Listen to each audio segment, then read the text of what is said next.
¿Qué tal, chicos? Buenos días.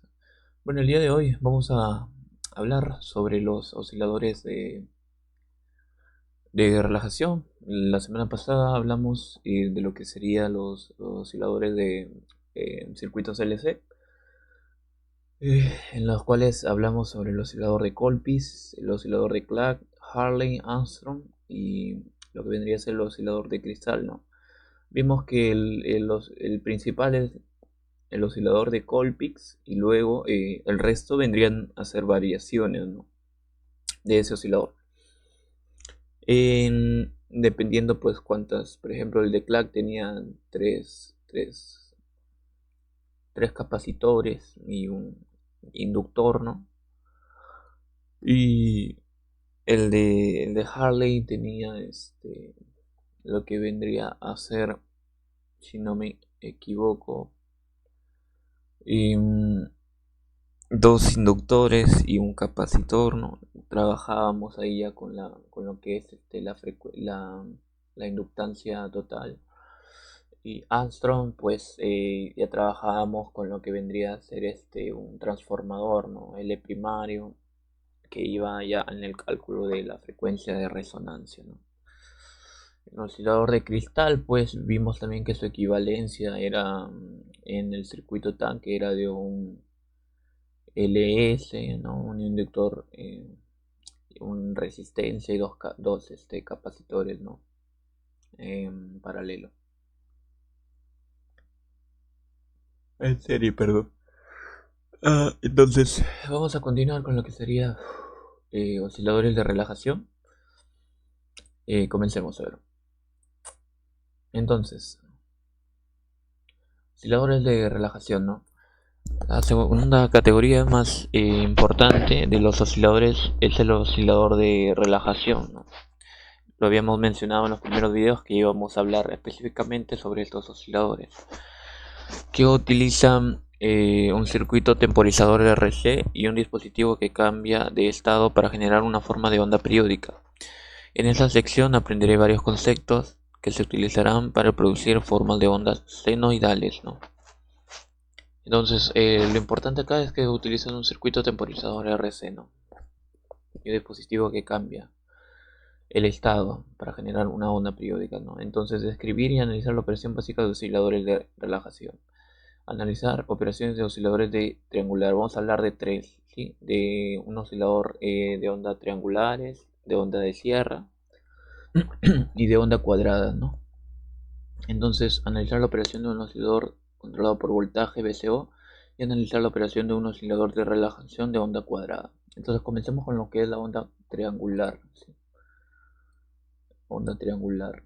El integrador basado en amplificador operacional estudiado en el capítulo 13 puede utilizarse como base para un oscilador de onda triangular, ¿no?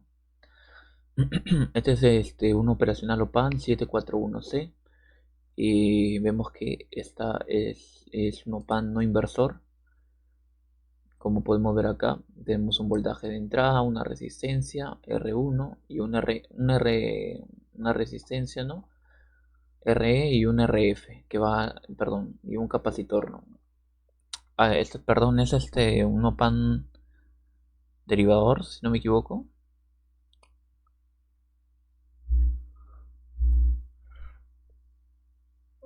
Derivador, sí, derivador, si no me equivoco.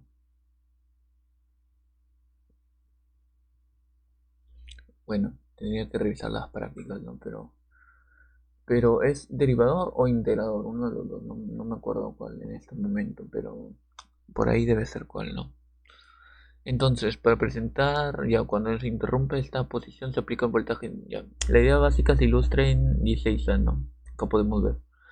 Donde se utiliza una entrada conmutada de doble polaridad, que es la de acá, esta, doble polaridad, positivo o negativo.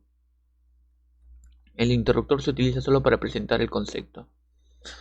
No es una forma práctica de implementar en este circuito. Cuando el interruptor está en la posición 1, ¿ya? Que vendría a ser esta. A ver.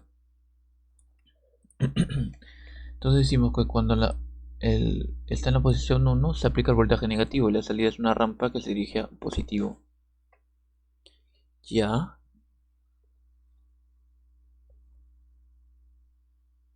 Voltaje negativo, como pueden ver acá, rampa positivo.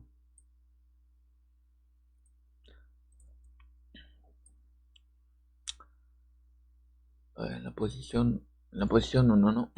¿Qué es esta?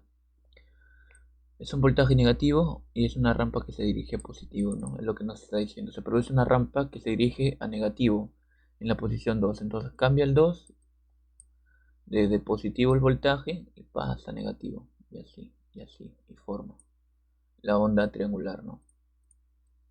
Cuando el interruptor estalla, entonces se produce una rampa que se dirige a negativo. Si el interruptor se mueve hacia adelante y hacia atrás, en intervalos fijos, la salida de la onda triangular compuesta de rampas alternas dirigidas a positivo y negativo, ¿no?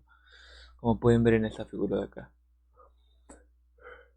El voltaje de salida cuando el interruptor se cambia de posición hacia adelante y atrás en intervalos regulares, ¿no?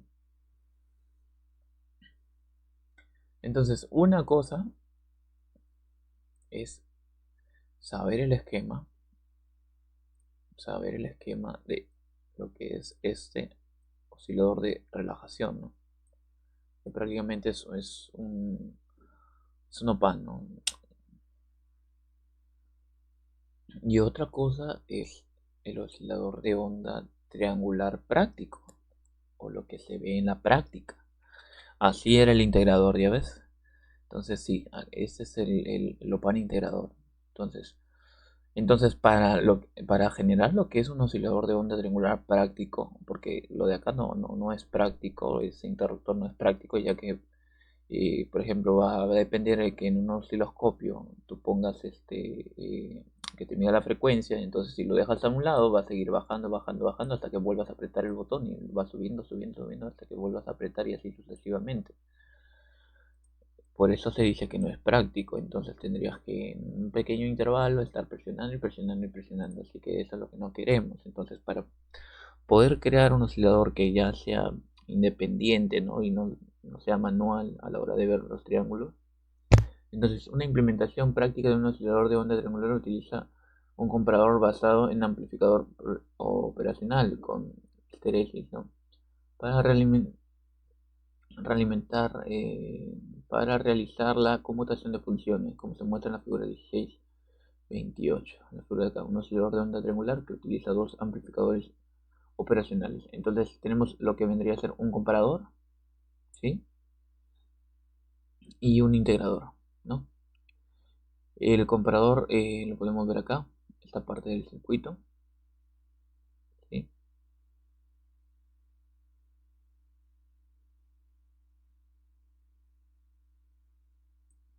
Todo esto es el comparador, ¿no? El R3 que va hacia acá con el R2 y, y acá vendría a ser el derivador. Esta parte de acá, todo esto viene a ser perdón, el integrador, ¿sí? Ahora acá puede tener también sus variaciones, ¿no? Puede ser que acá haya una resistencia, porque también sabemos que hay un integrador práctico, ¿no? Sabemos que hay un integrador práctico, entonces puede tener también sus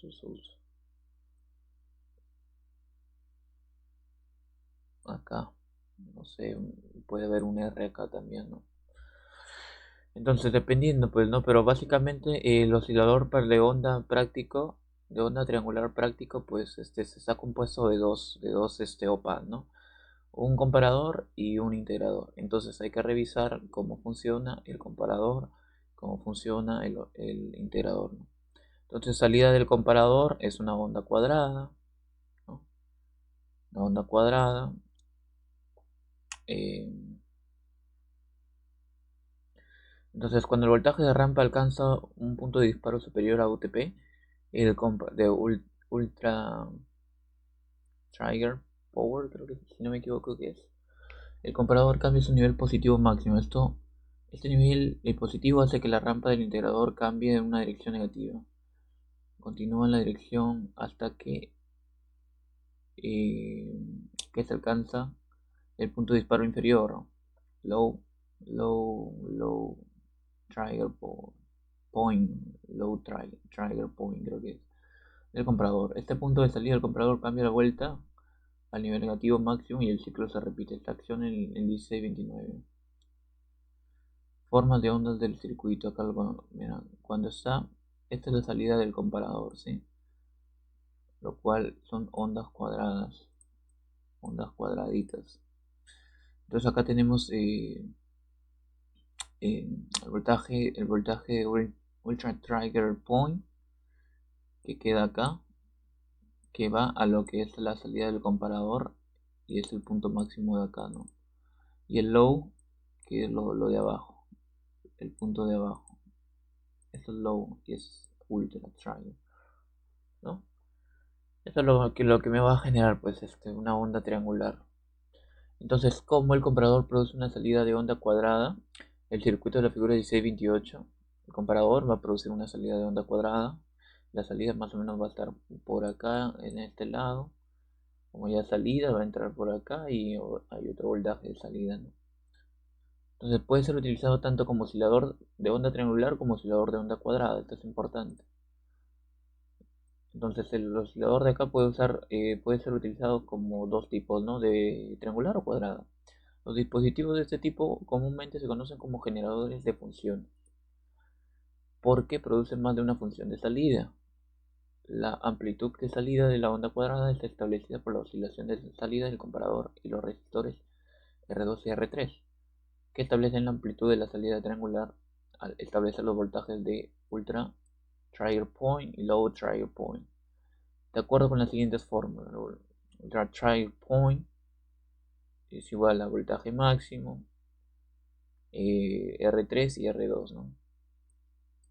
R3 y R2. ¿Y dónde está el R2? Entonces estos dos de acá me van a generar hasta dónde va a estar la onda, ¿no? En el voltaje máximo y en el low. Sí, ¿qué quiere decir? Que por ejemplo, si yo le meto, no sé, una fuente de 15 voltios, ¿no?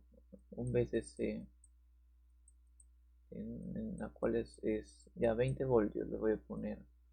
Y tengo acá lo que sería el comparador, ¿no? A lo que sería el op-amp. Bueno, acá usted sabe que es acá, después hay otra acá, una fuente de CC negativa. eh, y entonces acá está el esto, ¿no?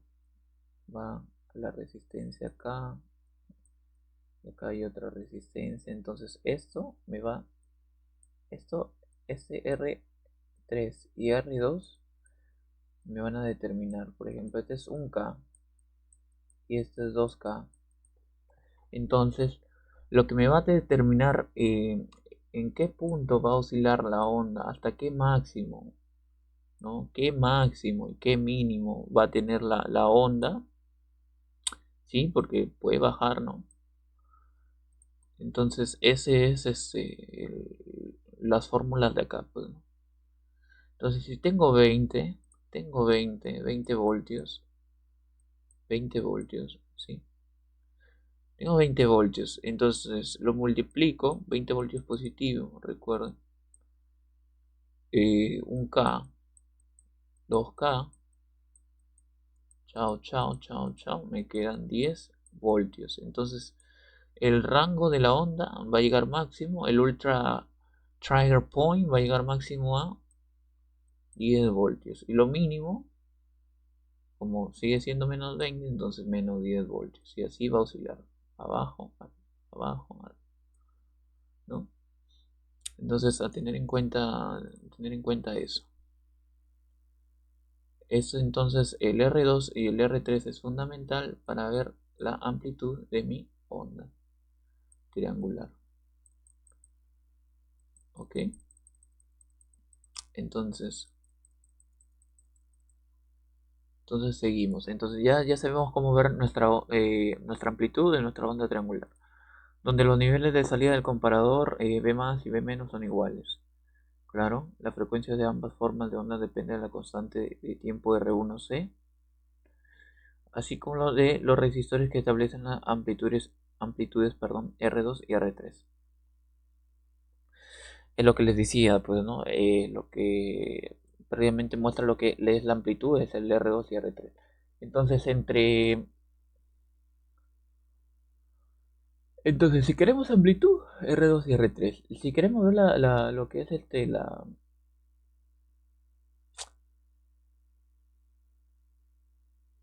perdón, a ver, son iguales. La frecuencia de ambas formas de onda depende de lo que es R1 y C, ¿no? R1, que vendría a ser acá, y C. Estos dos, entonces, para detallar, ¿ya? En ese circuito, este es agregado, ven más. En ese circuito tienes que detallar que estos de acá me dan FR. Y estos de acá me dan ampli, mi amplitud. ¿Ya? Entonces, el oscilador de onda triangular práctico está conformado de un comparador y un integrador, en las cuales el R2 y el R3 del comparador me van a dar la amplitud y el R1 y el capacitor me van a dar la frecuencia de resonancia, ¿no? De hecho, ya lo tenemos acá, la frecuencia de resonancia, variando lo que es la oscilación, puede ser ajustada sin cambiar la amplitud de salida, ¿no? Variando el R1, la frecuencia de oscilación puede ser ajustada sin cambiar la amplitud de salida. Ojo al dato acá, ojo al dato. ¿Qué quiere decir? Lo que habíamos dicho, pues, ¿no? Por ejemplo, si yo no quiero cambiar tanto la amplitud de salida, de ver la onda, entonces lo único que tengo que hacer es variar R1. R1, ¿por qué? Porque la frecuencia de resonancia es igual a 1 sobre 4 R1C, R2 sobre R3. Esta es la frecuencia de resonancia. ¿Y cómo se halla la frecuencia? Pues haciendo los cálculos correspondientes de un comparador, de un integrador, ¿no? Y así sucesivamente, ¿no? Entonces acá tenemos la frecuencia de resonancia, tenemos que acá variamos lo que es R1, hoy me olvidé, ya, ya, sí.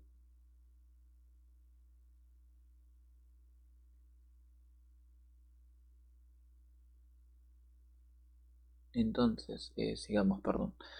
Entonces ya tenemos cuánto equivale a la frecuencia de resonancia, que es 1 sobre 4 o un cuarto sobre R1 sobre C multiplicado por R2 sobre R3. ¿Ok? Ya. Entonces, sigamos un pequeño ejemplito para que se nos olvide estas cuestiones, ¿no? Determinar la frecuencia de oscilación del circuito de la figura 1630. ¿A qué valor se debe cambiar R1 para que la frecuencia sea de 20 kHz? Entonces tenemos prácticamente